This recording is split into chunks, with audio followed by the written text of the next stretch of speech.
जय श्री ओम नमः सिद्धेभ्यः। पंच परमेष्टि भगवान की आचार्य श्री गुरुवर कुंद कुंद महाराज की आचार्य श्री गुरुवर विद्यासागर महाराज की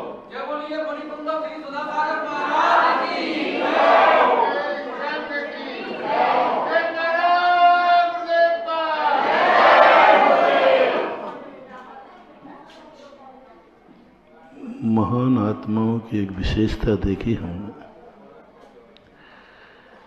कि उनके जीवन में दुख भी आवे, संकट आवे, परेशानियां आवे,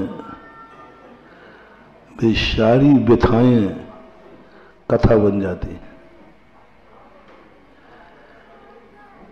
कैसी बात है, एक पापी जीवन के व्यक्ति के जीवन में दुख आवे तो वो अपराधी बन जाता है, तुच्छ व्यक्ति है, तुच्छ विचार है, स्वार्थी है, वासनालु है, दुनिया को जिसने दुख दिया है उसके जीवन में कभी दुख आता है तो वो अपराधी बनता है, दुर्जन बनता है और जीवन इतना निंदनीय हो जाता है कि उस मार्ग पर तो क्या उसका नाम भी कोई नहीं लेना चाहता। लेकिन जो दुनिया के लिए जी रहा हो, जिसने सौ और पर को कभी दुख नहीं देने का भाव किया हो, जो सदा दूसरों को सुखी देखने की जिसकी आदत हो, सदा धर्म की ध्वजा को ऊंची फहराने का भाव करता हो, ऐसे व्यक्ति को यदि दुख आ जाए, लोग दुनिया उसे दुख को कथा बना देती है, कथा बना देते हैं। यदि ऐसे अपराधी को व्यक्ति को जेल हो जाए तो वह जेल भक्तांबर पाठ बन जाता है।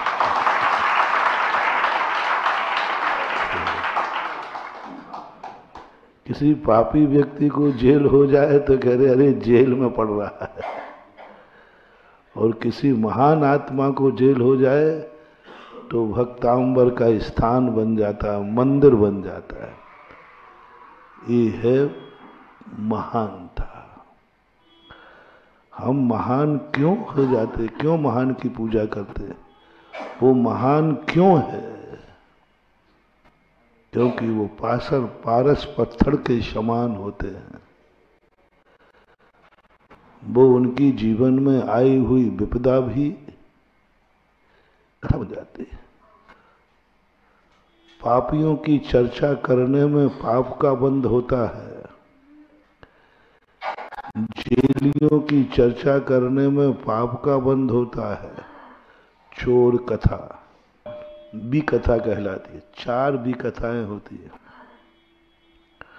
आहार कथा, आहार खाने के बाद अब दिन भर आहार की चर्चा कर रहे हैं। आज तो मजा आ गया, आज तो ये हो गया, ये हो गया। अरे भाई, अब काय को भी फालतू परेशान हो रहा है? और बुरा हो गया आहार, यार आज तो दिमाग बिल्कुल बेकार है, बोले क्या? ये कहलाती भी कथा। और शास्त्रों में आया कि आहार जैसा भी हुआ हो गया, अब उसकी कथा मत करो। एक स्त्री कथा होती है। अब दिन भर तुम स्त्रियों की कथाएं करते रहो, अब वो तो तुम्हारी किस्मत में जैसी लिखी थी वो तो मिल गई। अब उसकी भलाई करो चाहे बुराई करो, कुछ नहीं होने वाला। गोपाल दास जी बरैया वो कहते हैं कि अब क्या बुराई करना, वो तो कुछ चीजें ऐसी होती हैं जिनको यथावत स्वीकार कर लेना चाहिए, क्योंकि वो बदली नहीं जाते। जो कार्य बदला नहीं जाता उसकी चर्चा नहीं करना चाहिए, क्योंकि बदला ही नहीं जा सकता, कैसा भी हो। माँ बाप कैसे भी हों, वो बदले नहीं जाते। उनके बुराई करने से कोई फायदा नहीं है, क्योंकि वो तो तुम्हारा जन्म हो चुका। अब उनकी बुराई करने से कोई फायदा नहीं है, भी कथा कहलाती है। क्योंकि बल्दियत एक ऐसी है जिसको कभी भी बदला नहीं जा। इसी प्रकार हमारी भारतीय संस्कृति में आपका एक बार विवाह हो गया, उसको बदला नहीं जाता। स्त्रियों को तो खास तौर से कह दिया गया, जैसा मिले। एक कहते हैं ना पति परमेश्वर। मैंने सोचा ये परमेश्वर कहां से हो गया? तुम लोग बोलते हो तो हम सोचते हैं। फिर मुझे पता चला कि स्त्री जाति एक ऐसी है कि उसको जो भी मिला, जैसा भी मिला, उसकी अदला बदली नहीं हो सकती। स्त्री के विवाह को काठ की हंडी के समान कहा है, जो कुछ नहीं बता सकता। भारतीय संस्कृति बता रहा हूं, आजकल की तो मामला बदला नहीं। उसमें जैसा मिला, कोड़ी मिला तो स्वीकार है, पागल मिला तो स्वीकार है।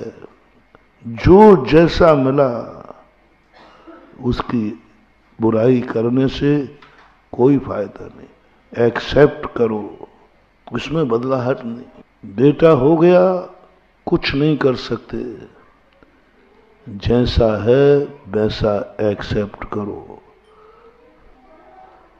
इसी प्रकार जो तुम्हारा जीवन में आया है, राजा का भी चौथी कथा थी राज कथा। राजा की बुराई करने से कोई फायदा नहीं है, क्योंकि वो तो राजा मिल चुका, हो चुका, उसमें कोई बदलाहट नहीं। बल्कि राजा की बुराई करने से कितनी बड़ी बात कह दी जैनाचार्यों ने हम लोगों को, वृत्ति को। जो जैन मुनि कहीं नहीं डरता, वृद्ध राज्यातिक्रम, राजा के विरोध में कुछ मत बोलो, क्योंकि वो राजा है।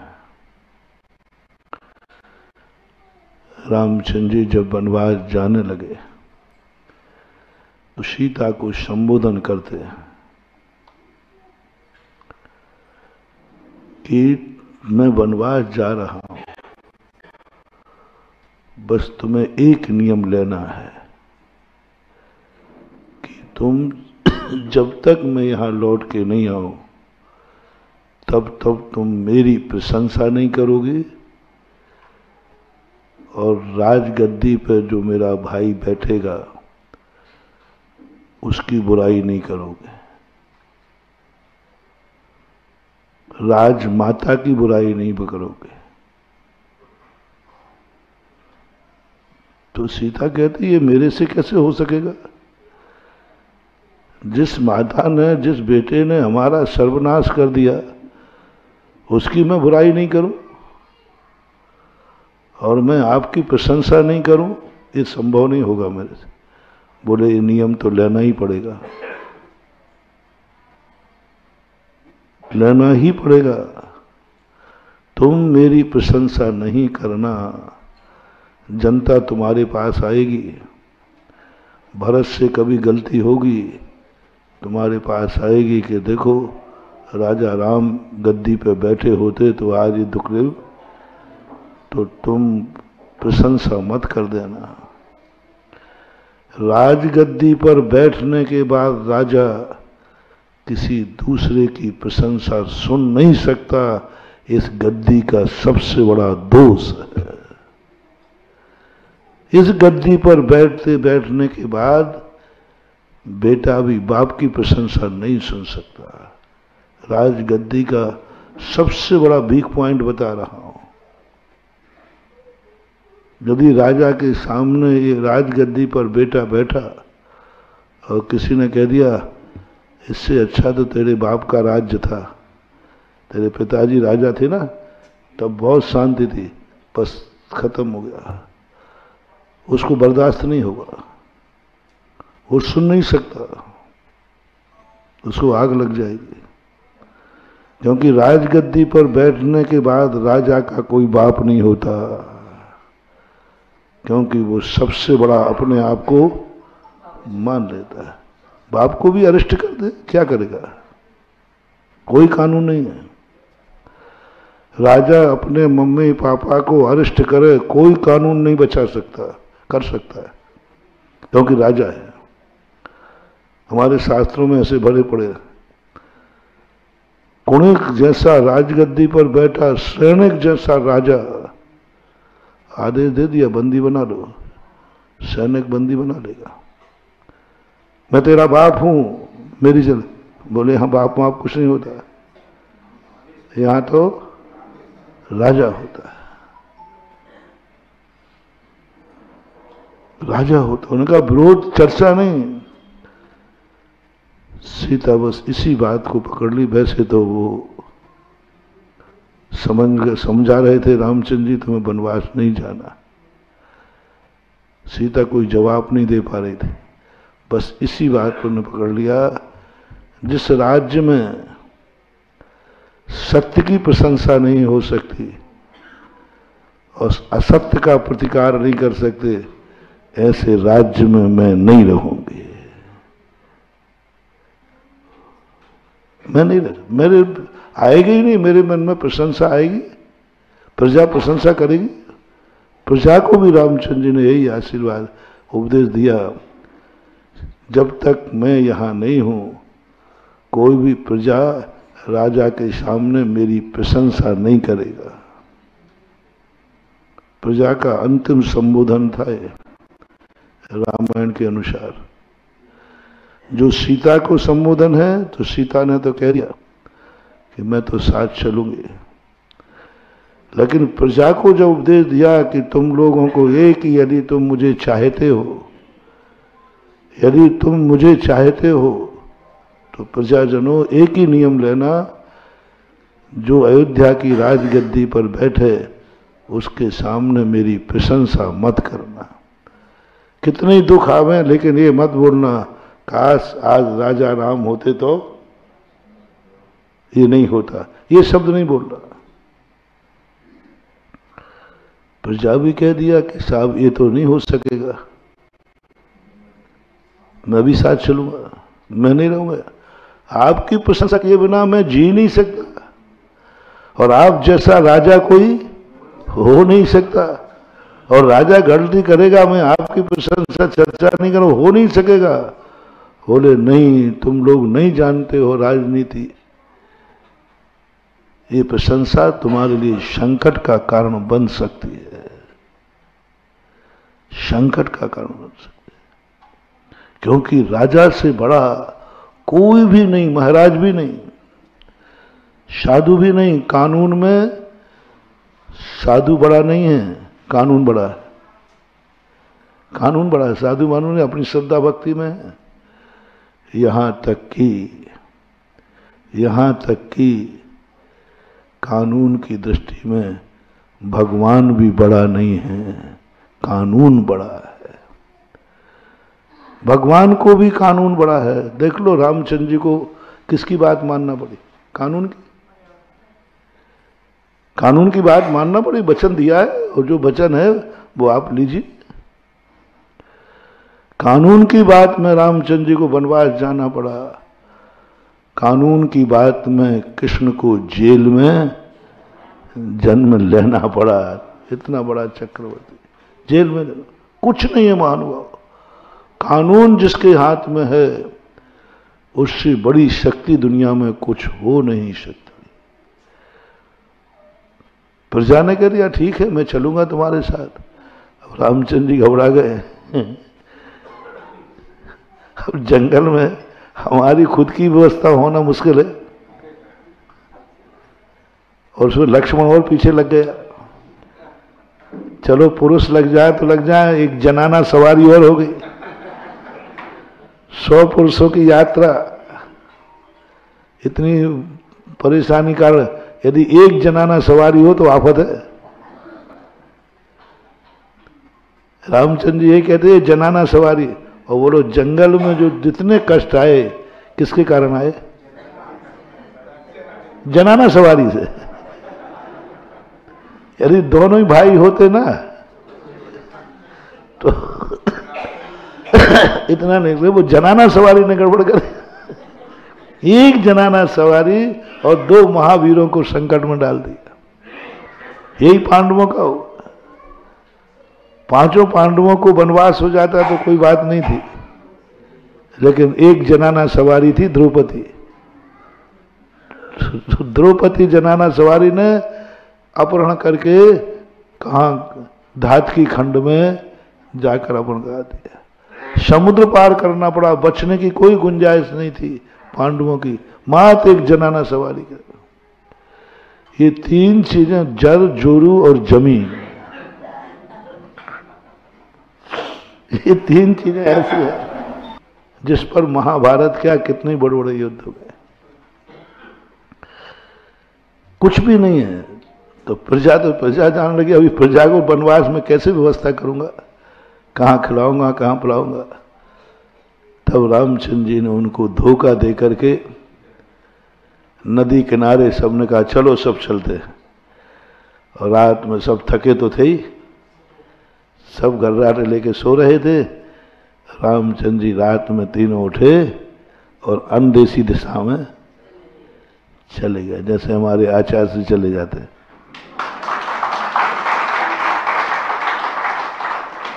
कोई मतलब नहीं, पूछे पाछे नहीं, इतने भटकते हमारे आचार्य श्री। तो हम लोग कहते महाराज जी देखो पहले पूछ लेते तो भटकते तो नहीं। बोले भटकने के तो मजा है।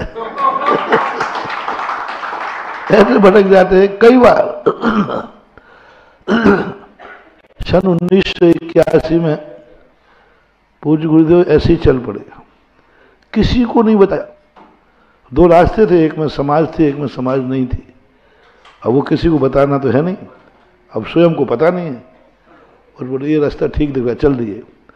अब उस रास्ते में सन 1981 में संघ बहुत छोटा था, 9 साधु 7 साधु थे,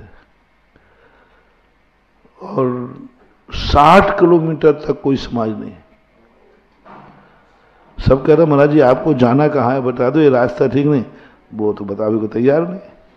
महाराज जी कहाँ जाना है आप बता दो, तो रास्ता आपको हम रोकेंगे नहीं, ये तक कह दिया। हम सही रास्ता तो बता दें, ये पता नहीं कहाँ जा रहा है, जंगल की तरफ जा रहा है। अरे चले गए। अब जंगल, घनघोर जंगल, आदिवासियों का जंगल, हम उस समय क्षुल्लक थे। अब वहां जाकर के 10 बज गए तो कोई झोपड़ी भी नहीं, एक आदिवासियों के खप्पड़ का एक बरांडा था, वहीं जाके बैठ। अब आगे पीछे कोई नहीं, नागपुर के पास थे, तो नागपुर के एक जिजानी परिवार था, वो चौका लेके भागा। अब जंगल में महाराज है, तो एक चौका मुश्किल से आ पाया, वो भी मुश्किल से 60 किलोमीटर के, वो बहुत दूर था नागपुर। आते ही अब सब भोजन पानी तो बन गया परगान के लिए। अब वो क्या बोला, महाराज जी मैं पाटा लाना तो भूल ही गया। अब जल्दी जल्दी में पाटा भूल गया। अब महाराज को बैठा लेकर आए, एक पाटा था तो वो आचार्य से काम आ जाता, पर और महाराज थे, कैसे बैठे। तो मेरे हम लोग पास आए, महाराज जी आज गड़बड़ हो गया, फाटा नहीं ला पाए। और उस जंगल में पत्थर भी नहीं, पत्थर से तो वे गोल गोल बटैयाँ छोटी छोटी होती ना। मैंने कहा ऐसा करो जंगल में पत्थर मत्थर देखो। बोले महाराज वो सब ढूंढ के आ गया हूं। अब इसकी समस्या कौन समाधान करे? तो हम लोग आचार्य से ऐसे दूर बैठे थे सामने पेड़ के नीचे। हम लोग आचार्य भैया वृत्ति की, भैया महाराज जी ये बताओ, पहले जंगलों में महाराज चौके लग जाते थे, महाराज होते तो उस समय पाटे नहीं होते तो क्या करते होंगे उच्चारण?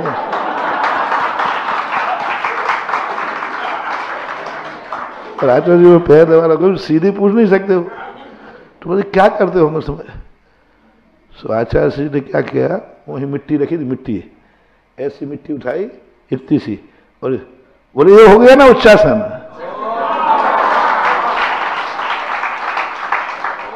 और उनका इतना कहना था, और हम लोग हम समाज पैर तुरंत उठ गए, भाग गए। तो आचार्य ने कहा ये लोग एकदम बात करते करते भाग के से गए, अपना काम तो हो गया, आपके लेना देना क्या है, अपन पैर दबाने थोड़ी गए थे। आचार्य ने कहा ये लोग तुरंत, जैसे मैंने मिट्टी रखी तो मिट्टी रखते हुए कुछ बोले ही नहीं। हम लोग एक सेकंड नहीं लगा, जैसे उन्होंने कहा ये मिट्टी, यही तो उच्चासन हो गया, और क्या भावना आ गया, देखो ऊंचा हो गया ना, देखो इतना सा ऊंचा हो गया। और हम लोग तुरंत उठ गए।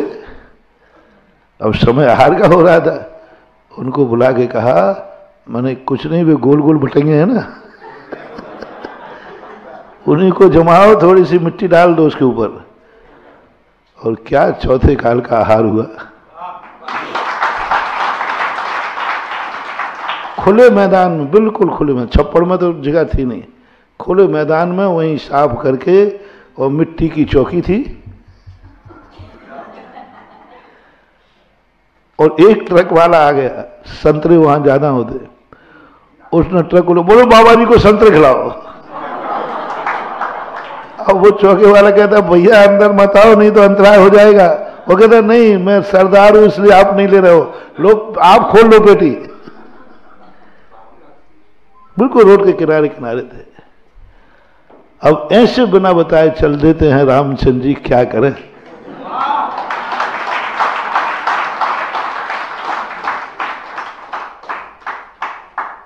एक बार आहार करके ही चल दिया। अब बेचारे श्रावक भोजन करेंगे नहीं, चौके में से ही चल दिया, चौके से सीधे ही निकल गए।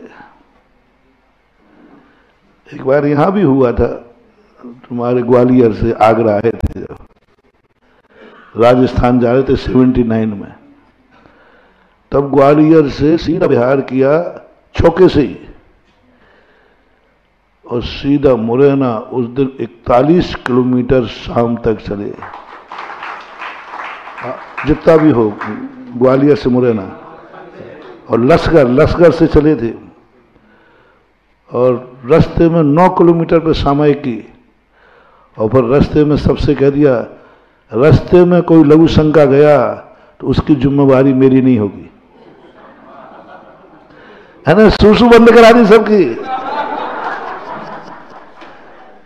क्योंकि उतनी देर में 1 किलोमीटर आगे निकलूंगा मैं। शाम को पहुंचे तो समय, उस समय बिहार से निकल गए।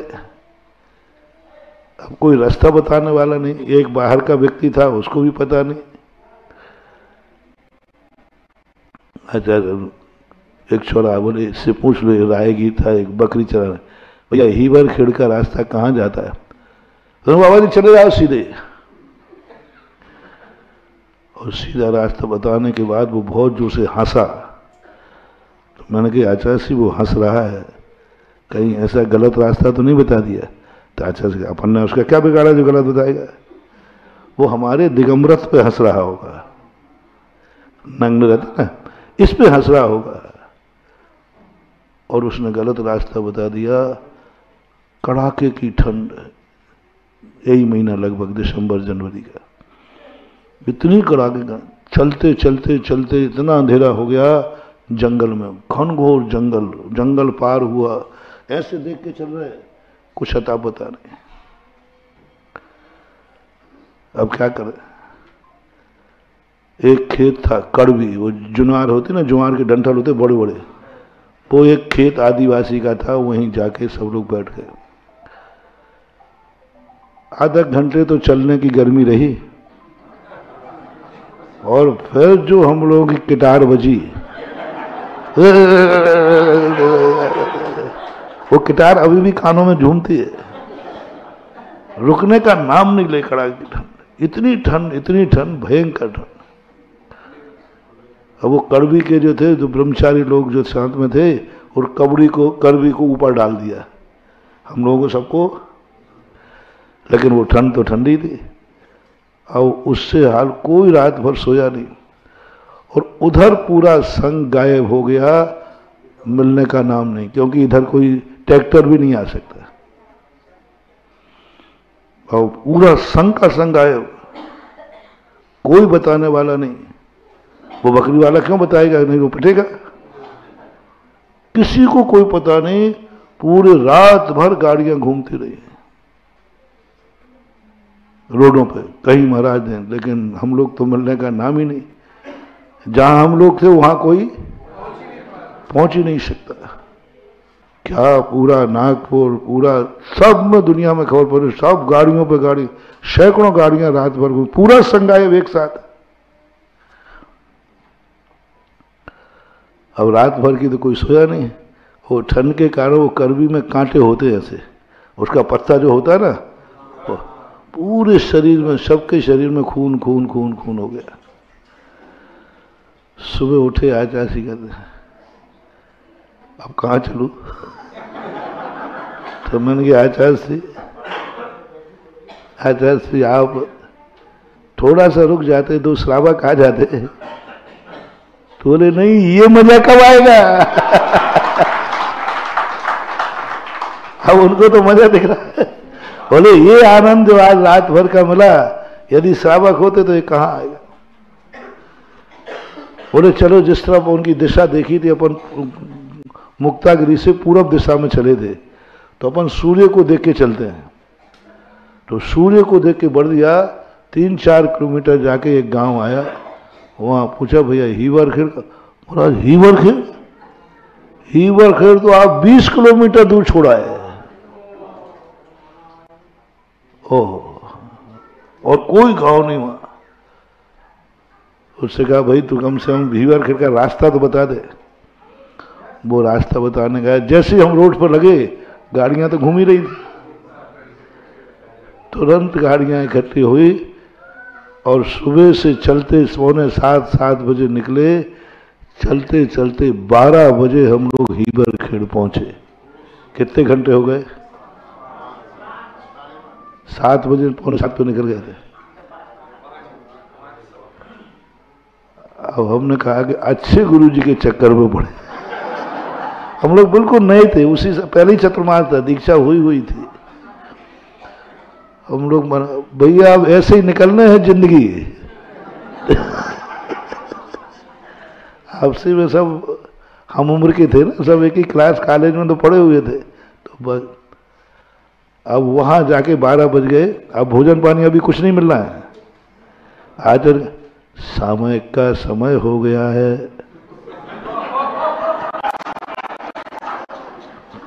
अब सामयिक करो। और हम लोग जो नए नए लोग थे, इन सबको तो चक्कर आ गया। उसके 2 कारण, एक तो रात में नींद नहीं आई, दूसरा गर्मी चढ़ गई। तो बस जाते ही गिर जाते थे, चक्कर आने लगा। 2-3 महाराजों का आवाज का ऐसा करो तुम लेट के सामायिक कर लो, सोना मत।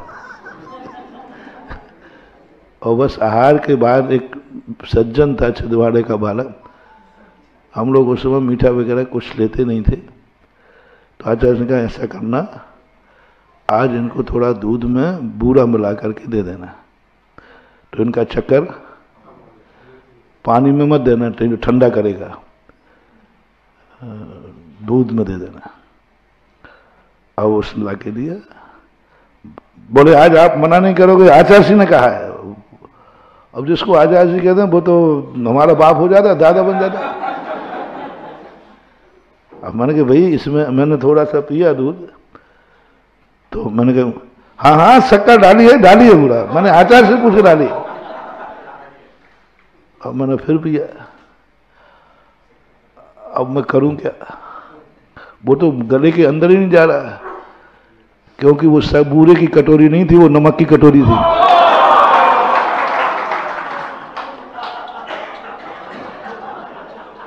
सन 1981 का संस्मरण याद आ गया। अब मैं कहूं, वो कह रहा हाँ मैंने डाला है। अरे मैंने कहा तेरे बाप मैंने नमक डाला है कि क्या डाला। अब हालत ये है कि यदि मैं नीचे डाल देता हूं, अब मैं नया मुल्ला था तो नवाज जाना पड़े, तो मैंने कि अंतराय करना पड़ेगा, क्योंकि हाथ में दी हुई वस्तु नीचे नहीं डाल सकते, ऐसा हमें मालूम था। तो अब वो नीचे डाल नहीं सकते कि भाई डाल करके या तो अंतराय करो या पियो। दो ही रास्ते मेरे पास थे, या तो अंतराय कर दूं और या पियो। अब तुम बताओ, एक कटोरे दूध में चुल्लक जी कटोरे जैसे इनका है ना, एक में कटोरा भर आप नमक डाल के दिखाओ, फिर कोई पी के दिखाओ तो जाने। और अंतराय करूं तो अभी एक स्थिति खराब हो रही थी, तो जैसे तैसे पिया, लेकिन पछने का तो सवाल नहीं। जैसे पिया, पूरे ही नहीं पिया, उसमें उल्टी हो गई। उल्टी होती बमान हो गया, अंतराय हो गया। तो आचार्य से बोले क्या हो गया? बोले अच्छा ये तो सब आपकी कृपा है। हमने आचार्य जी कहा, मुझे सब आपकी कृपा है। तो बोले मेरी क्या कृपा, मैंने तेरे लिए अच्छे के लिए कहा था, अब तेरी किस्मत ही खराब थी कि बुरा नमक बोल गया, मैं क्या करूं। आचार्य ने बहुत मजे लिए। देखो ये कहलाता है, मैंने नियम तोड़ाया इसका और इसका भला भला सोचा, लेकिन किस्मत विपरीत होती है तो बुरा के स्थान पे क्या डल गया? नमक डल गया। और दोनों एक से दिखते हैं, दोनों एक से दिखते हैं। लेकिन अब आचार्य से तो आचार्य बिना पूछे चल देते। बहुत बार ऐसा होता है। अभाना के अंदर बैठे थे हम लोग, सब स्वयंभू पढ़ रहे थे। आचार्य से उठे, कमंडल लेके चल दिए। तो हम लोगों ने समझा कि शायद शौच जा रहे होंगे, जल्दी शौच जा रहे होंगे, तो इसलिए चलो। हम लोग अपनी भक्ति कर रहे थे, आ जाएंगे लौट के। एक लड़का साथ हो, कोई साथ नहीं। अब वो आचार्य से कहते, वो लड़का कहते महाराज जी अब कहाँ जा रहे हो? महाराज जी शौच का स्थान तो ये निकल गया। शौच का स्थान निकल गया, 2, 2.5, 3। अब वो बच्चा रो पड़ा कि कोई भी नहीं है, मैं अकेला हूं, महाराज जी रुकने का नाम नहीं ले रहे। 10-12 साल का बच्चा होगा। अब वो रो पड़ा, बोलो महाराज जी आप कहाँ जा रहे, पहले ये बताओ। कुछ नहीं बोले। पर उधर से एक साइकिल वाला आ रहा था, उससे उस बच्चे ने कहा महाराज जी रुक नहीं रहे। अब वो कहता है, वो बच्चे देखो अकल देखो उस बच्चे की, यदि मैं लौट के जाऊं तो आचार्य से अकेले पड़ जाएंगे, और नहीं लौट के जाऊं तो पता बाबा जी कहां जा रहे हैं। उसने साइकिल देखो, उसकी अकल देखो।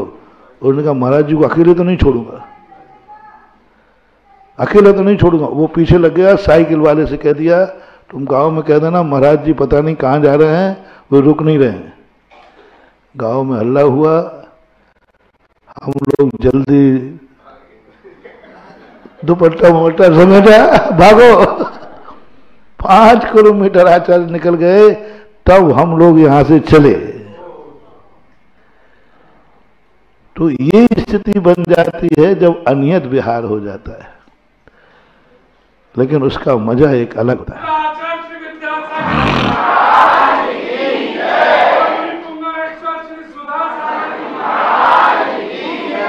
ये वीतरागता का चरम लक्षण है कि संग से भी उनको मोह नहीं। आओ तो आ जाओ, नहीं आओ तो तुम जाना, तुम्हारा काम जाना। हमारे संग में आचार्य से कभी किसी को भोजन नहीं हो, कोई व्यवस्था नहीं करते। शुरू में 5 ब्रह्मचारी थे। पहले ही चतुर्मास हुआ वहां मुक्तागिरी में, हमारी दीक्षा के बाद पहला चतुर्मास। रास्ते में महाराज लोगों को तुम पड़गान कर लेते हो, ब्रह्मचारियों को तो कई बार पूछते ही नहीं। महाराज का पड़गान हो गया, हम लोग आज, और 5 ब्रह्मचारी कमरे मंदिर में बैठे, कोई लेने नहीं आया, कोई लेने नहीं आया। अब 12 बजे जब आचार्य श्री लघु शंका को निकले तो ब्रह्मचारी मंदिर के दरवाजे बैठे थे। बोले क्यों ब्रह्मचारी यहाँ क्यों बैठे? बोले अभी कोई आहार को बुलाने नहीं आया। देखना हम भी साथ में थे, मतलब ब्रह्मचारी नहीं, हम चुल्लक थे। तो आचार्य श्री ने ये नहीं कहा हम लोगों से कि इन ब्रह्मचारियों को भिजवा दो कहीं, नहीं। श्रावक खड़े, उनसे नहीं कहा ब्रह्मचारियों को ले जाओ। क्या कहते हैं? ब्रह्मचारी जी 12 बज गए, आधी टाइम तो निकल गई, उपवास ही ले लो। अरे मैंने कहा ये तो भूखों मारेगा सबको। मतलब इतना सा भी नहीं कि किसी से कहते हैं ब्रह्मचारियों को, भले कहते अब 12 तो बजेगी, अब 1:30 बज जाएगा, उपवास ही ले लो, पुण्य लग जाएगा। और वो कह के आचार्य से लघु शंका चले गए।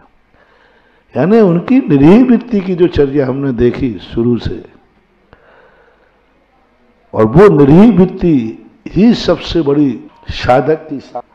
और वो अपन जो रामचंद्र जी की बात सुना रहे थे ना, अभी इसमें सब जोड़ दूंगा, अब चिंता नहीं करना, सब मटेरियल फैल गया है, वेल्डिंग करेंगे अपन। उधर रामचंद्र जी ने सबको रात में छोड़ते हुए, ये धोखा नहीं था। बोलो रामचंद्र जी ने सबको सोते हुए छोड़कर रात में चुपचाप भाग जाना धोखा था? नहीं, ये व्यवस्था थी। बोलो यदि सबको छोड़ के नहीं जाते तो क्या ये स्थिति बनती? कौन व्यवस्था करता, क्या करता? अब उनका वो संकट भी राजकथा की बात कर रहा हूं, इसलिए रामचंद्र जी ने वहां कहा राजा की कथा नहीं करना और मेरी प्रशंसा नहीं करना और राजा की निंदा नहीं करना। कितना भी राजा निकृष्ट हो, क्योंकि राजा अपनी निंदा सुनना पसंद नहीं करता। कितने सज्जन हो, आपका तो भैया भरत है, वो भी नहीं सुन पाएगा।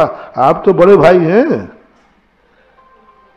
बड़े भाई की प्रशंसा भरत नहीं सुन, भरत छोटा था कि बड़ा, तो रामचंद्र जी की प्रशंसा क्यों नहीं सुन पाएगा साहब?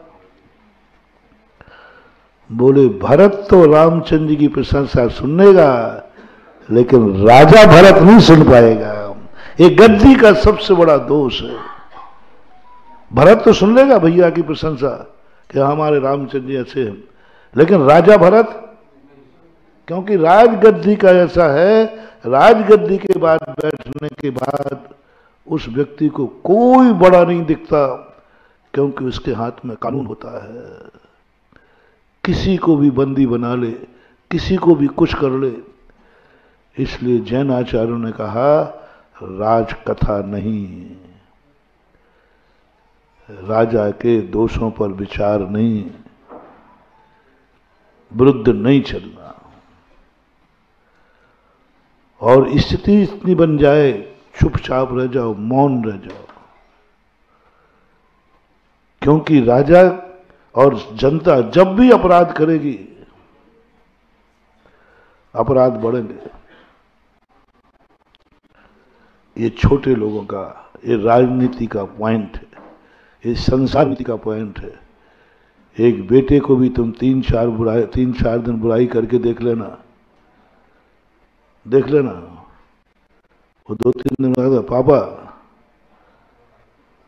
टोका टाकी कुछ ज्यादा ही हो रही है, नहीं हो तो तुम करके देख लेना। एक आदमी पापा देखो आप पापा हैं इसलिए मर्यादा रख रहा हूं, अब थोड़ी अति हो गई, और थोड़ा बड़े होने के बाद दिखे पापा, वो खुद ही कह देगा पापा अब मैं आपकी बराबरी का हो गया। अब भी आप हमें बुद्धू समझते, कोई नहीं सुनेगा। अच्छा वो और से छोड़ो, तुम 2-3 दिन अपनी पत्नी की बुराई करके देखना ना, करना तो सही, और नहीं हो तो उसके पीहर की करके देख लेना।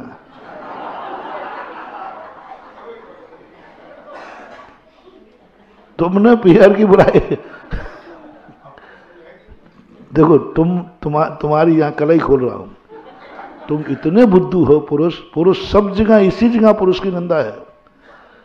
पुरुष अपने माँ बाप की बुराई, अपने भाई की बुराई महिला से सुन ले गए, सुनते ही है। माँ बाप की बुराई करे, तेरी माँ की, तुम्हारी माँ की बुराई यदि तेरी पत्नी करे ना, तो आप चुपचाप रहते हो।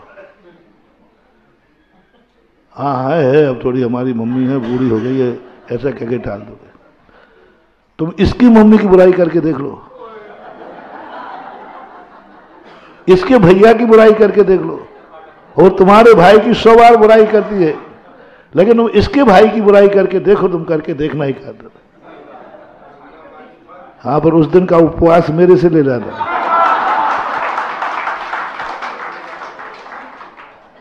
पीहर की बुराई सुन ही नहीं सकती है, इसलिए कभी भी कैसी भी पत्नी हो बुराई नहीं करना, पीहर की बुराई नहीं करना। जो संबंध टूट नहीं सकते उनके दोषों की आलोचना नहीं करना, क्योंकि तुम्हें एडजस्ट करना पड़ेगा। मोटिवेशन लो, जो संबंध कभी टूट नहीं सकते उनको तुम्हें निभाना ही है, जैसे बने तैसे, क्योंकि टूट ही नहीं सकता। यदि उसको तुमने तोड़ने का प्रयास किया तो तोड़ने के बाद जो कष्ट आएंगे वो जोड़ने से भी ज्यादा खतरनाक होंगे।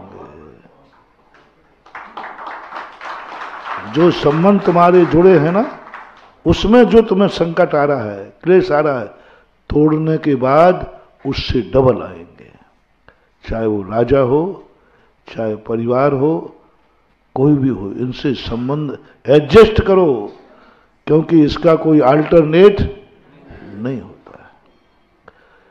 इसलिए छोटे आदमी के संबंध में जब भी कोई घटना घटती है, सब लोग निंदा करते हैं, सब खुशी मनाते हैं। और महान आदमी की विशेषता बता रहा हूं, महान आत्मा के जीवन में जो कुछ भी संकट आता है वो कथा बन जाती है, उसकी चर्चा करने में पुण्य है। एक पापी को सजा हो गई, उसकी चर्चा करने में पाप है, जिसके लिए मैंने कथा सुनाई। और एक धर्मात्मा को जेल हो गया, उसकी चर्चा करने में पुण्य है। किसी पापी को देश निकाला दिया जाए, उसकी चर्चा करने का मना किया गया, क्या चर्चा कर। और रामचंद्र जी को देश निकाला दिया गया तो रामायण लिखी गई, कथा बन गई, व्यथा कथा बन गई। यानी महान आत्मा वो है, उसकी जिंदगी में जो कुछ भी आएगा सब धर्ममय हो जाएगा, सब धर्ममय हो जाएगा। पारसनाथ के संकट आया, वो पुराण बन गया। रामचंद्र जी पे आ गया, रामायण बन गई। मानतुंग आचार्य महाराज पे आ गया, भक्तांबर बन गया। और उनकी दुखमयी कथा, सुखमयी कथा नहीं कह रहा हूं मैं, सुखमयी कथा नहीं कहलाती, सुखमय तो गुणानुवाद कहलाता है। महान आत्माओं के जीवन के सुख के जीवन याद नहीं करना। मैंने कल परसों पिक्चर का उदाहरण दिया था। पिक्चर कब तक चलेगी? जब तक हीरो दुखमय है, तभी तक पिक्चर। जैसे ही हीरो के दुख खत्म हुए, द एंड, पिक्चर खत्म कर देते। अब मैं सोचता हूं कि अभी तो उसके थोड़े देर 4 दिन अच्छे आए, पूरे साढ़े 3 घंटे, 3 घंटे होते, 2.5 घंटे, 3 घंटे तो बेचारा संकट ही संकट में पड़ा रहा। अब जैसे ही खलनायक मरा तो अब वो शांति से जिएगा, वो तो कथा बताओ नहीं, खत्म। यानी पिक्चर कहां तक है? जब तक हीरो संकट में है। पूरी पिक्चरों के हाल यही है। रामचंद्र जी की पूरी कथा हमने देखी वैष्णव दर्शन में, पूरे संकट की कथाएं हैं, और जैसे ही अच्छे का दिन आया तुलसीदास कहते अब क्या लिखना है ना। महान आत्माओं के लोग अच्छी बातें लिखनी नहीं चाहते, तुम्हें भी पसंद नहीं है।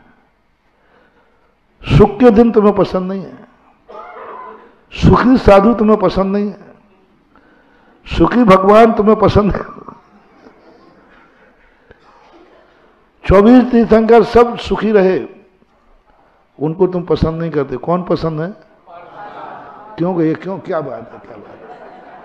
हमें ये बता दो, पारसनाथ में हमारे पुष्पदंत महाराज में क्या अंतर है बताओ। पुष्पदंत भगवान है क्या? पुष्पदंत भगवान को यदि कम रेट में भी देवे ना, और पारसनाथ का हम रेट बढ़ा देवे तो कंपनी वाले करते हैं। वो लकी नंबर होता ना, साहब मुझे तो यही लकी 8888, तो कंपनी वाला में कुछ ज़्यादा कुछ नहीं ना, इसको लकी नंबर है उसका रेट बढ़ा देते हैं।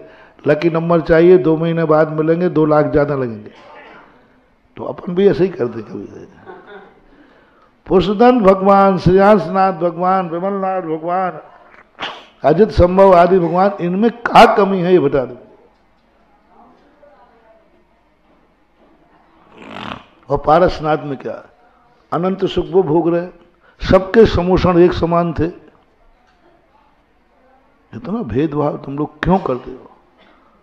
कुछ नहीं मिला, मुझे तो कुछ नहीं मिला, बस एक ही मिला, उनके जीवन में संकट नहीं आए, इनके जीवन में। और तुम्हें वो भगवान चाहिए जिस पे संकट जम के आए हो। अब हम लोगों को यदि तुम्हारी पसंद बनाना है तो पहले हमें क्या करना पड़ेगा? अरे पिक्चर हिट तो करनी है, अब कैसे करें? अब पिक्चर हिट करने के लिए निर्देशक हीरो की दुर्गति कराएगा, क्योंकि जब ही चलेगी पिक्चर। और यहां भी यही देख लिया मैंने, तुम्हारे मंदिरों में देखे चित्र बनते हैं, एक भी सुखी साधु के चित्र नहीं बनते। किन के बनाओगे? जिनको घानी में पेला गया, उन 700 मुनियों को जिनको आग में डाला गया, उनको जिनको शेरनी खा रही है। अरे वो महाराज भी तो है जिनको कोई एक धूल भी नहीं फेंकी किसी ने, उनकी फोटो एक मंदिर में नहीं मिलती। मिलेगी वो महाराज बैठे हैं और शेरनी खा रही है, शेर झपट रहा है। आखिर तुम लोग की क्या नियत, चाहते क्या हो तुम्हें तो बताओ। उन्हीं का चित्र बने, ऐसा कोई मंदिर नहीं होता जिनमें। अच्छा, सतियों में कोई अच्छी सतियां नहीं हुई क्या, जिनके जीवन में संकट नहीं आए हों? हुए हैं, बहुत सारी हुए। उसी के बनाओगे मैना सुंदरी का, उसी का बनाओगे सती सीता का। शीलवान और भी हुए हैं, नहीं सुदर्शन का बनाओगे। नमोकार मंत्र अकेले अंजन चोर कोई सिद्ध नहीं था, और कोई महाराजों को भी था, लेकिन तुम्हें तो वही पसंद है ना। इसका रीजन मैंने बहुत दिनों के, बरसों लगे मुझे समझ में नहीं आता कि अच्छे महाराज कोई हुए ही नहीं। जित मंदिरों में देखो उन्हीं महाराजों, कोई शेर खा रहा है, कोई श्याली खा रही है, कोई तीर मार रहा है, कोई घानी में फिर रहा है। अरे मैंने कहा ये क्या बात है, कोई अच्छे महाराज हुए ही नहीं। भगवानों को सब देखा तो सब अच्छे ज्यादा हुए, लेकिन तुम्हें पसंद नहीं है। क्यों? अब मैंने इसकी खोज निकाल ली। जितना संकट वाला व्यक्ति होगा, उसके दर्शन करने से आत्म शक्तियां जागती हैं, विल पावर जागता है। और जिसका जितना जीवन सुखी होगा, शक्तियां सुप्त पड़ती हैं, लोभ जाता है, शक्तियां कम होंगी। पारसनाथ को देखते ही मरने वाला भी जिंदा रखने का भाव करेगा। कितने भी हम विचलित हो गए हों, मैंने प्रैक्टिकल किया। बहुत सारे महाराजों का मैंने चिंतन किया। जब मेरे ऊपर कोई मच्छर वगैरह काटते हैं तो हम भरत चक्रवर्ती का ध्यान करते, तो मन कहता है उनको मच्छरों ने काटा ही नहीं। इतने जल्दी बहाना बनाता है, उनको तो कुछ हुआ ही नहीं, सुखी आदमी, इसलिए वो नहीं घबराए। और जैसे सुकौशल महाराज का ध्यान करता हूं, मन से देख ले मुनि दशा ऐसी होती है, मन कहता अब क्या बहाना बनाऊं, देख ले शेरनी खा रही ना, बोले खा रही है, फिर भी डिग रहे कि नहीं डिग रहे, बोले नहीं डिग रहे, तो तू तो मच्छर में डिग रहा है, बोले नहीं डिगूंगा, सामायिक हो जाती है। 8 राम और हुए, 9 राम होते हमारे यहां, लेकिन दशरथ पुत्र राम की दुनिया जिंदा क्यों रखे हुए? एनर्जी है। जब कोई जिंदगी में संकट आते हैं, रामचंद्र जी कथा सुनाता हूं मैं, लोगों के आंसू सूख जाते हैं। मैंने कि देख लो, तद्भव मोक्षगामी राम की ये दशा है, तो तू किस खेत की मूली है? हाँ महाराज, छोटे आदमियों को बड़े लोगों के संकट गिना दो तो छोटा चुप हो जाता है, क्योंकि वो जानते कि संकट बड़ों को नहीं छोड़ रहे, तो मुझे क्या छोड़। और कई बार उल्टा हो जाता है। एक बहुत अच्छा जोक है। एक प्लेन पापा के पैर पे से स्कूटर निकल गया, तो चोट लगी। बेटा स्कूल से, पापा क्या होगा? बेटा बेटा मेरे पैर पे से स्कूटर निकल गया। तो छोकरा बस पापा इतने ही में रोने लगे। बोले बेटा स्कूटर निकल गया? बोले बस इतने ही में रोए। कल मैं छत पे बैठा था, मेरे ऊपर से प्लेन निकला था, मैं तो नहीं रोया।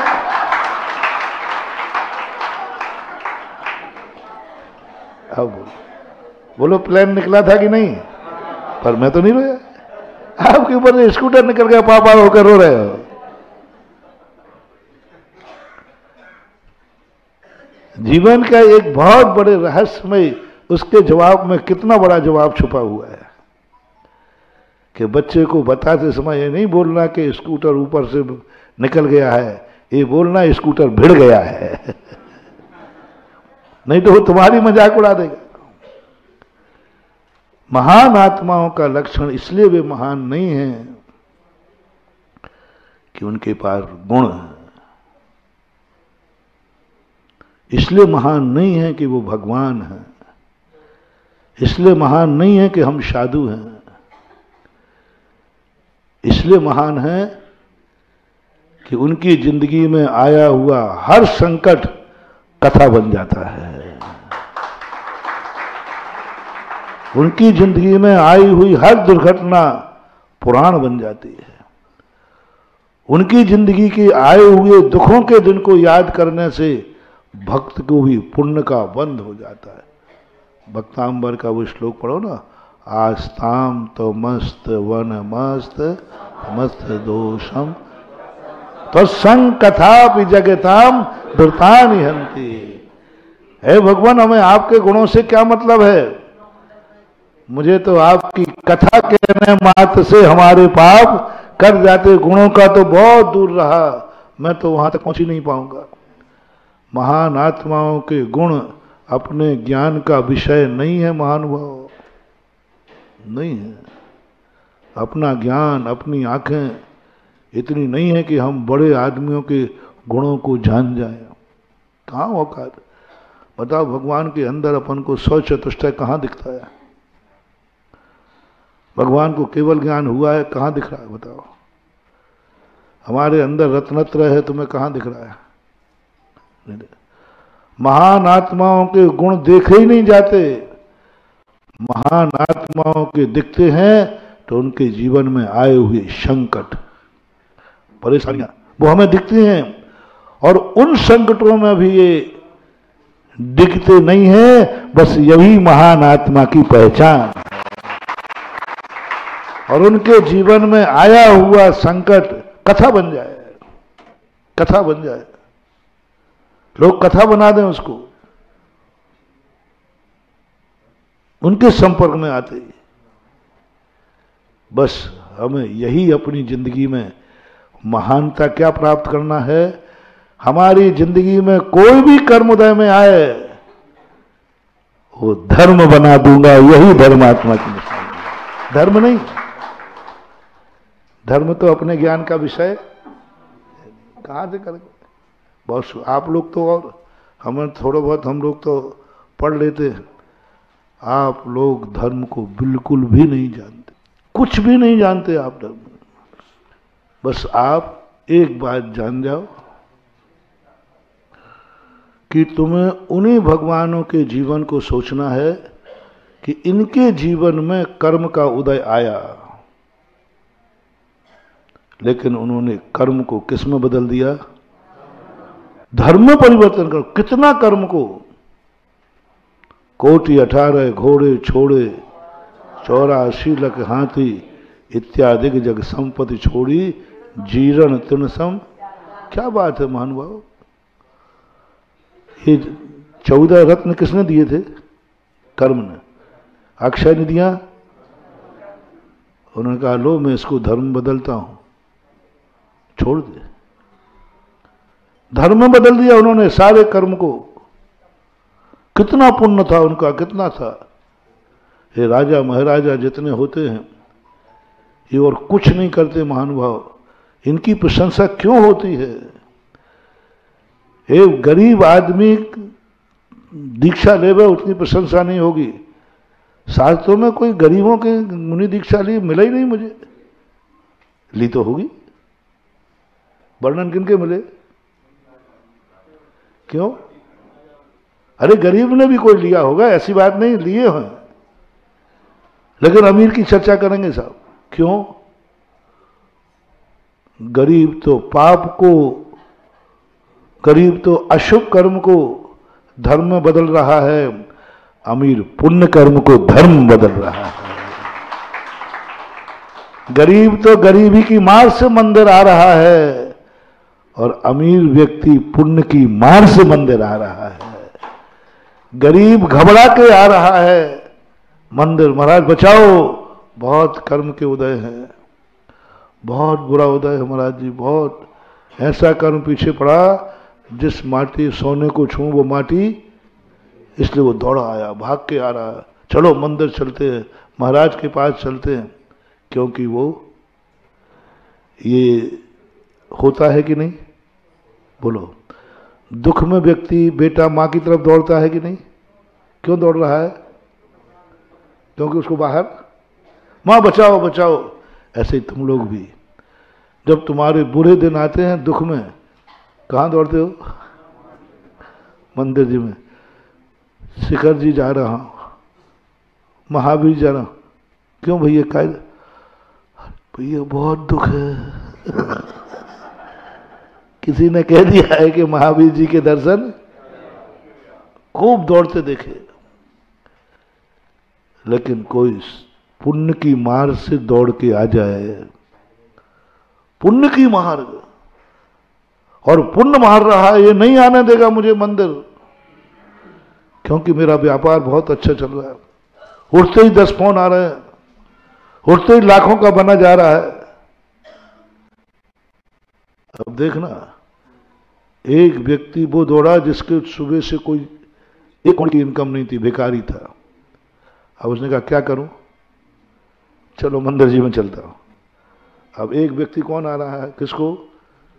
जिसको टाइम नहीं, उठते ही करोड़ों रुपए का बना जा रहा है, लाखों का बना जो सामने, इनकम है लाखों की। उस समय तुम्हारे मन में घबराहट हो जाए, गरीबी की मार से भी ज्यादा दुख बता रहा हूं, आज ये मंदिर छुड़ाएगा, आज ये अभिषेक नहीं करने देगा, क्योंकि जबरदस्त लोभ आया है। सीधा कितने करोड़ बना दो? 10-20 करोड़ का प्रॉफिट है, और मंदिर जाएंगे तो ये छूटेगा। मंदिर गए तो छूटेगा, और नहीं गए तो मिलेगा। उस समय तुम्हारे मन में घबराहट आ जाए, ये छुड़ाएगा मंदिर मेरा, आज छुड़ाएगा लोभ, नहीं छोड़ूंगा, नहीं छोड़ूंगा, तू लाख करोड़ दे दे, नहीं छोड़ूंगा, मैं अभिषेक को जाऊंगा। लो, कर्म को थका दिया, धर्म बदल दिया।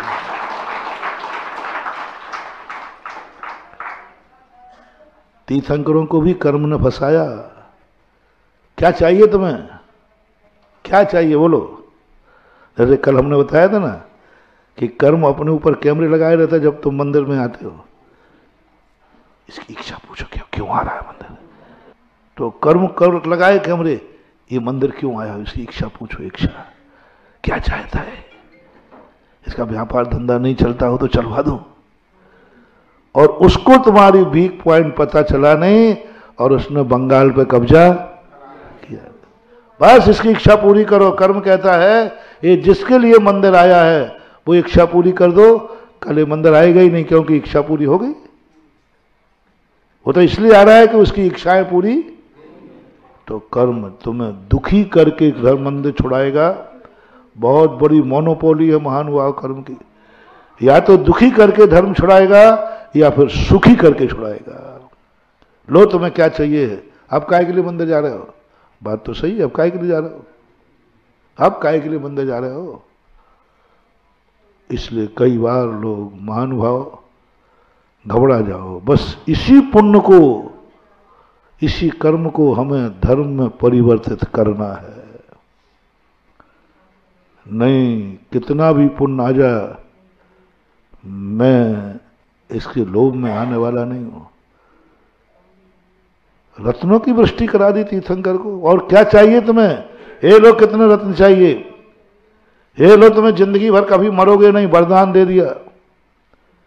अब काय को दीक्षा ले रहे हो तुम, किस लिए। माता त्रिशला यही तो पूछती है महावीर स्वामी से, बेटे क्या कमी है घर में, मुझे बतलाना, कमी बतलाओ, क्या कमी है मेरे घर में बता। तू पहले एक बात है, चला जा दीक्षा लेना तो ले ले, बस ये बता दे क्या कमी है बता दे। अब बोलो महावीर क्या कमी बताए अपने माँ बाप में, घर में।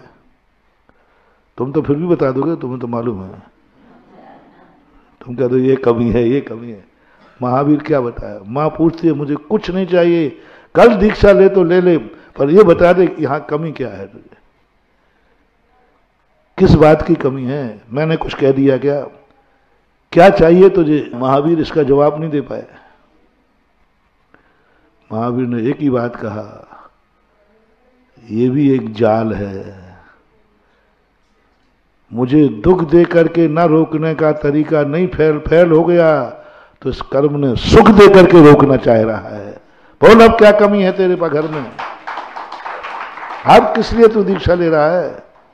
महावीर ने क्या मां को संबोधन दिया, मां तू नहीं समझ पा रही है, ये कर्मों की मोनोपोली, ये संसार की कूटनीति, कि इन्होंने जब मेरे लिए बहुत दुख दिए और वो दुख जब मुझे काबू में नहीं कर पाए, तो उसने कहा पुण्य का फांसा फेंको, पुण्य का फांसा फेंको। पुण्य के फांसे में अच्छे अच्छे लोग फंस जाते हैं, और मुझे ऐसे घर में पैदा किया जहां किंचित मात्र भी कमी, मन से भी दुख नहीं, वचन से भी नहीं, काया से नहीं। महावीर के घर में कौन से दुख थे। तब तीर्थंकर इस बात को समझ जाते हैं, इस कर्म की मुझे धर्म से दूर करने की पॉलिसी है। यदि मैं इसी कर्म के चक्कर में मर गया, रावण, यदि मैं इस बार हाँ बात तो सही है, कहाँ क्या जाना, काय को मंदिर जाना, काय को पूजा करना, काय को दीक्षा लेना, अपने कर्म का उदय है। मंदिर वो जाएं जिनके दुखी हों, पूजाएं वो करें जिनके दुखी हों, महाराज वो बने जिनको, कौन संयम धारण करे, हाँ जिनके कमाते नहीं बने, कौन ब्रह्मचारी बदले हुए जिसकी कुंडली मिलाते मिलाते 40 साल हो गए। तो अब ठीक है, अब तो नहीं भैया चलो, नहीं मान, नहीं, उसको ठुकराना है जो सब तरफ से तुम्हारे सामने बैठे। महावीर स्वामी के लिए कन्याएं बरमाला लेके खड़ी है, पारसनाथ के लिए नहीं, ये पुण्य का जाल है। बोलो इस कन्या में कमी क्या है। महावीर कहते कमी तो कुछ नहीं है, पर ये मुझे फंसाने का जाल है। ये पुण्य उदय में आ रहा है, मैं किसी प्रकार रुक जाऊं। और इसी कर्म में संसार की सबसे बड़ी पॉलिसी है, इनका मूल नायक है कर्म। और ये एक ही नीति बनाता है, किसी भी प्रकार से जीव धर्मात्मा न बन जाए। इसलिए कर्मों ने एक भी प्रकृति नहीं रखी जो तुम्हें धर्मात्मा बनाता हो, कुछ भी नहीं मानो। कोई दुनिया में ऐसी चीज नहीं है जो धर्मात्मा बनाती हो, है ही नहीं। और ये उसने दो रूप लेकर के किसी को पाप के उदय ऐसा ला देगी कि वो मंदिर ही नहीं आ पाएगा, अंधा कर देगा, अंधा कर देगा। और किसी को इतने राग रंग दिखा देगा कि उस राग रंग में इतना हो जाएगा पतंगे जैसा। पतंगा होता है ना, पतंगा जब बिजली पे घूमता है ना तो उसको दुनिया कुछ नहीं दिखती, क्या दिखता है? इतना आकर्षण दे दिया, इतना आकर्षण, वो सब भूल जाएगा, पतंगा में जा जाके उसे मर जाएगा। कर्म ने भी कहा इसको इतना रूप राशि दो कि इसको देखने के अलावा इसको भगवान के दर्शन करने का भाव ही ना आ पाए, ना आ पाए। करने नहीं देंगे तुम्हें माला फेरने का समय नहीं दे, माल ही इतना रख देगा, नोट गिन, माला फेर लो साहब, नोट की गिट्टी कह रही है। अब देखना, लोभ देखना, एक गरीब को इतना दुख दे दिया कि बेचारा माला फेर ही नहीं पकता, उंगलियां पैरालिसिस हो गया। और एक अमीर को कर्म ने, संसार ने कैसे रोका? बोले माला फेरना, उसी समय नोट की गिट्टी पड़ गई, अब ठुकराओ बेटा। दो में से एक करना है, या तो नोट गिन लो या माला फेर लो। नोट नहीं गिनो तो नोट जाएगा, माला नहीं गिनो तो माला जाएगी। अब आज हो ही जाए जो कुछ है सो है। आप बता दो, नोट की गिट्टी नहीं गिनी तो वो नोट की गिट्टी चली जाएगी, और माला, नोट की गिट्टी गिरी तो माला चली जाएगी। दोनों में से एक कहानी आती है कि एक व्यापारी था, वो सामायिक करता था, सामायिक, किराने की दुकान थी। अब वो उसने सोचा कोई ग्राहक नहीं है, चलो माला फेर लेते हैं। तो माला फेरने बैठ गया, उसी समय कुत्ता गुड़ की भेली ले गया। अब वो कहता है भेली जाए, भेली पकड़ू तो माला जाए, और माला पकड़ू तो। इसी में करते करते करते करते क्या करूं, भेली को पकड़ूं तो माला जाए, माला अभी पूरी हुई नहीं, और माला फेरूं तो। इसलिए हमारे यहां कहा गया, ऐसे स्थान पर माला फेरो जहां गुड़ की भेली ना हो। जहां पर नहीं, तुमने तो सोचा दोनों ही काम हो जाएंगे, दुकान खुली भी रहेगी और अंत में दोनों में हुआ पोई में मरते मरते बात करते करते इतना हुआ, क्या करूं क्या करूं क्या करूं क्या करूं। उसी समय हार्ट अटैक हुआ, मर गया, गुड़ में जाकर के कीड़ा बना। एक कहानी, गुड़ में जाकर के कीड़ा बन गया, क्योंकि यही निर्णय नहीं कर पाएंगे, माला फेरूं कि क्या करूं। अब दोनों में से मेंढक बना इसी बात में लेकर। एक माला जहां सामायिक करने बैठ गया, और उसने संकल्प क्या कर लिया, दीपक में घी था। बोले जब तक ये दीपक जले, पहले घड़ियां होती नहीं थी, जब तक दीपक जलेगा तब तक मैं, और वो जलता रहा, थोड़ा ज्यादा दीपक जल गया। उनकी पत्नी को आया, आज इनका बड़ा मन लग रहा है। तो जैसे ही दीपक में घी कम हो, वो क्या करे, डाल दे। अब घी अंधेर में नहीं बैठ पाए, और जितने बार, और इनको अब प्यास के मारे इनके प्राण निकल रहे, लेकिन संकल्प क्या था, जब तक ये दीपक, और वो डाल रहे। अब मना करूं तो सामायिक छूटेगी, और नहीं करूं तो प्यास लग रही। इस ईय पोए में अब क्या करे क्या वो। मेरे साथ भी एक बार हुआ है ऐसा। जब गिरनार यात्रा पे जा रहा था, मैं समुद्र में बैठ गया। किसी ने कह दिया घोगा के घोगा घोगा। वहां क्या है, दिन में समुद्र 2 किलोमीटर दूर चला जाता है और उस समुद्र में हम शौच वगैरह गए। मैंने कहा यहाँ बच्चे क्रिकेट खेल रहे हैं। अरे महाराज आप 4 बजे तो देखना यहाँ पर अथाह पानी होगा। अरे मैंने कहा ये तो देखूंगा। तो मैं सामायिक करने बैठ गया, जब तक समुद्र का पानी मुझे आके नहीं छुएगा मैं नहीं उठूंगा। और बस संकल्प करके बैठ गया। मैं आवृत कर ली, बैठ गया। अब थोड़ी देर होते ही देखो कैसी परीक्षा हुई। थोड़ी देर बैठे ही सामने आग तो बंद और खुली दोनों थी। सामने देखा इतना बड़ा मूंगा पड़ा, इतना बड़ा मूंगा, जैसे तुम्हारा पेपर पैड होता है ना कांच का, और मूंगा में जाना। अरे मैंने कहा ये तो मूंगा पड़ा है। अब पीछे मुड़ के इशारा करूं तो मैंने नियम ले लिया कि मैं पीछे देखूंगा नहीं, सामने। और 2 मिनट पहले दिख जाता। अब मन ललच रहा है क्या करूं, बच्चों से कह दूं ये मूंगा उठा ले या फिर नियम तोड़ू। खूब लालच दिया उसने। 1-2 आता सब बच्चे पीछे बैठे थे किनारे पे। पर मन ने कहा नहीं, आज कर्म जीतता है कि धर्म जीतता है। मेरे सामने देखते देखते वह मूंगा, समुद्र का पानी आ गया, बह गया और मैं जीत गया। नहीं थोड़ा ही इशारा करना था, वो उठा लो।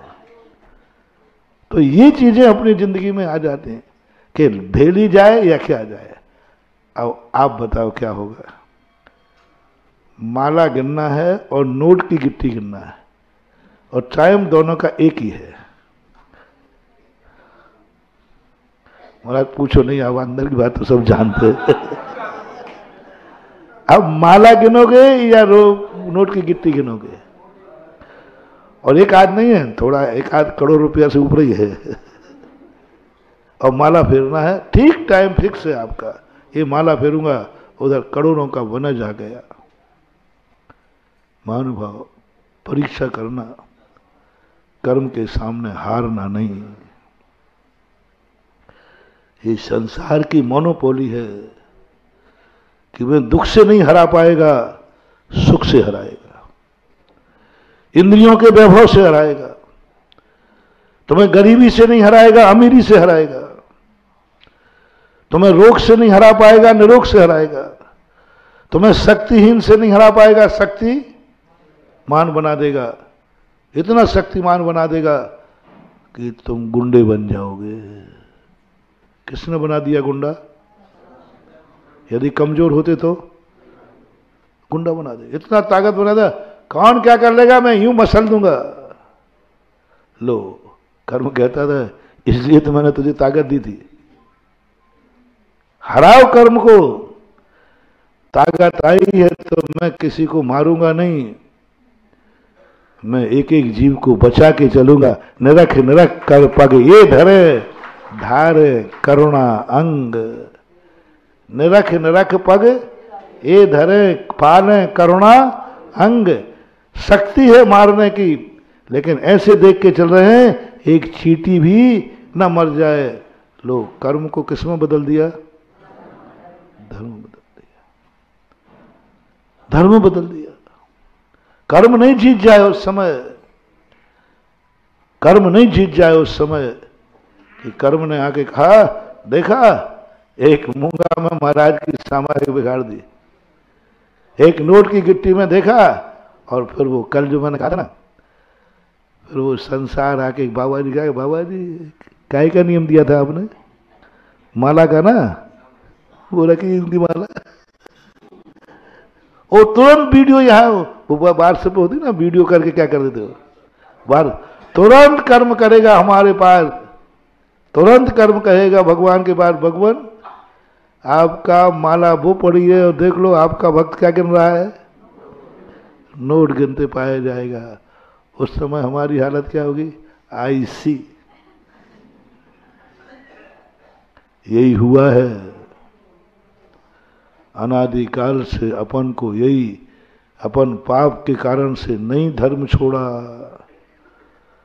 पाप के कारण से बहुत कम धर्म छूटता है महानुभाव। धर्म जब भी छूटता है पुण्य कर्म के उदय से छूटता है। बुरे दिनों में धर्म नहीं छूटता, अच्छे दिनों में धर्म छूटता है। बुरे दिनों में होटल में नहीं जाते हो, बोल दो ना, किस दिन जाते हो? अच्छे दिन जाते हो। मुझे आज तक कोई व्यक्ति बोले कहाँ जा रहे हो? बोले मैं ऊटी घूमने जा रहा हूं। बोले क्यों? बोले बहुत बुरे दिन चल रहे हैं।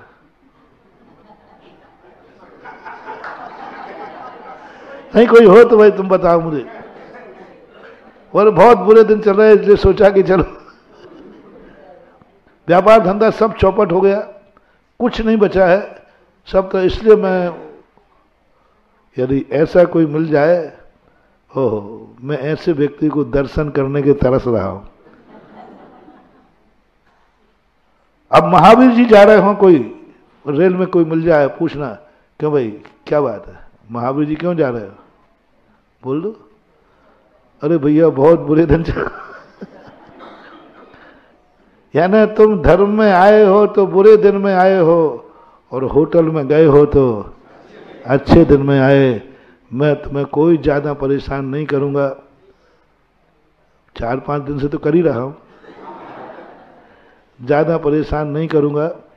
बस इतना ही कहूंगा, होटल में जाना बंद नहीं कराऊंगा, खूब जाना होटल में। बस बस बस दुख के दिनों में होटल में, सुख के दिनों में मंदिर में। बस बस बस बस हम ज्यादा कुछ करेंगे ही नहीं गड़बड़। होटल बंद तो नहीं करा रहा हूं ना, देखो कितना सीधा साधु हूं। ये तो नहीं कह रहा नहीं कोई होटल में नहीं जाएगा, त्याग करो सब लोग। नहीं नहीं मैं जानता हूं तुम होटल नहीं छोड़ पाओगे। बस इतना जितने दुख का दिन आए उतनी अच्छी महंगी होटल में जाना है, गार्डन में खूब तुम मस्ती। और जिस दिन सुख का दिन आए उस दिन अभिषेक का लोटा लिए मंदिर में दिखना, जाओ मेरा काम हो गया। महाराज जी फिर आप होटल का समर्थन क्यों कर रहे हो? मैं जानता हूं दुख के दिनों में तू होटल में रहेगा तो भी मेरा ही नाम लेगा, दुख के दिनों में गार्डन में रहेगा तो भी भगवान ही, क्योंकि दुख में सुमरन, दुख में तो सब वहां बैठ करके भी तू माला ही फेरेगा पक्का है, क्योंकि दुख का दिन है। खतरनाक तो कौन सा दिन है? सुख का दिन गार्डन में नहीं, बस सुख के दिन मौज मस्ती में नहीं, बस सुख का दिन जब भी आए धर्म में, सुख का दिन जब भी आए मंदिर में, सुख का दिन जब भी आए गुरु के पास। बोले कैसे बता रहे? अरे महाराज आज बहुत अच्छा दिन था, तो ये अच्छा दिन मैं गुरु को देना चाहता हूं। हमने भगवान को दिए तो दुख के दिन दिए, धर्म के लिए तो दिए तो दुख के दिन दिए, हम गुरु को दिए तो दुख के दिन दिए, और जो देता है वो ही पाता है। क्या दिया तुमने तो दुखी पाओगे। अब थोड़ा करके देखो, सुख का दिन धर्म के लिए देके देखो, सुख की लहर लहराएगी, फसल लहराएगी। सुख के दिन देखो, अच्छे दिन, अच्छे दिन देखे वो देखो, जब अच्छे दिन है, आज मेरा बहुत अच्छा दिन है, इतना सा परिवर्तन कर लो। कमला के लोगों, जो जहां के लोग सुन रहे हैं, आज के बाद हमारे नगर का कोई भी व्यक्ति का जन्मदिन, शादी की सालगिरह, नया वर्ष, शादी के बाद घूमने का क्रम, ये होटलों में नहीं होगा, सब तीर्थ क्षेत्रों में होगा। इतना सा कर दो। हाँ, मैंने घूमने का आगम में लिखा, आप शादी के बाद घूमते हो। मैंने समझी ये परंपरा कहाँ की आई, घूमने की परंपरा है ना, कहीं ना कहीं घूमने। पैसा नहीं है तो कर्जा लेके जाओगे, बोल साहब, और नहीं तो जिंदगी भर कह रही कौन सा घुमाया था। मैं थोड़ा फैंसी ड्रेस बहुत अच्छी कर लेता हूं और बहुत गौर से सुनता हूं। जब आप लोग लड़के आते हो ना, हाँ महाराज इनने हमें कौन से सुख दिए हैं, पूछो शादी के बाद कहाँ ले गए थे। अब मैं कोट कर लूँ, मेरी स्मरण शक्ति बहुत तेज है, मैं तुरंत पकड़ लेता हूं। उस समय कुछ नहीं बोलता हूं, पर मौके पे बोलता हूं, जैसे आज बोल रहा हूं। फिर मैंने शास्त्रों में खोजा कि ये बात इतनी टीस कर रही है इसको कि इसके पति ने घुमाने नहीं ले गया, तो आज भी उलायना दे रही है 50 साल की होने के बाद भी। वो तो जिंदगी भर देगी वो तो। आखिर ये उलायना ऐसे ही तो नहीं होगा, अंदर कोई टीस लगी है। फिर मैंने इसको शास्त्रों में खोजा कि ये घूमने की परंपरा आई कहां से। सुनो महानुभाव, पूज्यवर जिनसेन स्वामी महापुराण, शादी के बाद तुरंत घर में प्रवेश किए बिना उसी मंडप से 7 दिन के लिए सिद्ध क्षेत्र पर घूमने के लिए आदेश दिया गया है। उसी मंडप में दोनों ब्रह्मचर्य व्रत लेंगे 7 दिन का। 7 दिन 3 दिन, 2 ऑप्शन है, 3 से लेकर 7। इन 3 दिनों में वो धर्म क्षेत्र पर, सिद्ध क्षेत्र पहला लिखा, सिद्ध क्षेत्र पर गुरुओं के पास जाकर धर्म ध्यान पूर्वक व्यतीत करेंगे। फिर 3 या 7 दिन व्यतीत करने के बाद फिर घर में प्रवेश होगा। और मैंने कही घूमने की परंपरा तो आगम में लिखी है, लेकिन कहाँ लिखी और तुम्हारी कहाँ होती है। और संयम के साथ, असंयम के लिए नहीं घूमना, संयम लेकर घूमते हैं दोनों प्राणी। और बढ़िया भगवान की भक्ति करते हैं, फिर दोनों मिलकर के आते हैं। अपन ने दोनों ने धर्म किया है। बस और ज्यादा तुम्हें डिस्टर्ब नहीं करूंगा। आज के बाद कमला नगर का कोई जोड़ा शादी के बाद घूमने जाएगा तो सम्मेद शिखर जाएगा। अच्छा दिन, क्योंकि वो तुम्हारी जिंदगी के लिए अच्छा दिन है, धर्म ध्यान का दिन है। और बुरा दिन कभी आ जाए, उस दिन थोड़ा मन बहलाने के लिए ऊटी घुमाना, मन बहलाने के लिए जहां जाना है जाओ। ये है कर्म को धर्म में बदलना। अब शादी एक कर्म है, शादी एक कर्म है, एक आपकी गृहस्थी का है, कर्म है। और सम्यक दृष्टि कहता है भगवान कर्म है, मैं ये कर्म कर रहा हूं, विवाह एक कर्म है, लेकिन मैं आपका भक्त हूं भगवान। इसी कर्म को शुरुआत मैं धर्म से करूंगा, कर्म की शुरुआत धर्म से करूंगा। प्रथम 7 दिन 3 दिन मेरे धर्म से होंगे और मैं गर्व से कहूंगा कि हमारा गृहस्थी जो कर्म था उसकी शुरुआत धर्म से हुई थी। अब दोनों मिलकर पहले हम धर्म करेंगे, बाद में कर्म करेंगे। पहला धर्म, और धर्म से मंगलाचरण शुरू हो। महानुभाव जाओ, तुम कितने भी कीचड़ में चले जाना, तुम्हें जंग नहीं लगेगी, क्योंकि कर्म को जिसने धर्म से शुरू किया है वो सोना बन करके जिएगा कीचड़ में भी। कादे में हेम अमल है, जल से भिन्न कमल है। समय आपका हो गया। कर्म को मेन सूत्र 3 दिन का क्या था? दो मोटिवेशन दिए। कभी भी इनकम तुम अपनी तरफ से करना, कमाई अपनी तरफ से करना, सब कुछ तुम्हारा होगा। खर्च तुम्हारी मर्जी से मत करना। खर्च किसकी मर्जी से करना? पूज्य पुरुष से। याद है ना?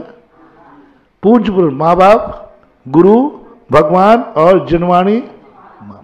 भोजन बनाना, भोजन खूब कमाना, लेकिन खाते समय अपनी मर्जी से नहीं खाना। किससे खाना?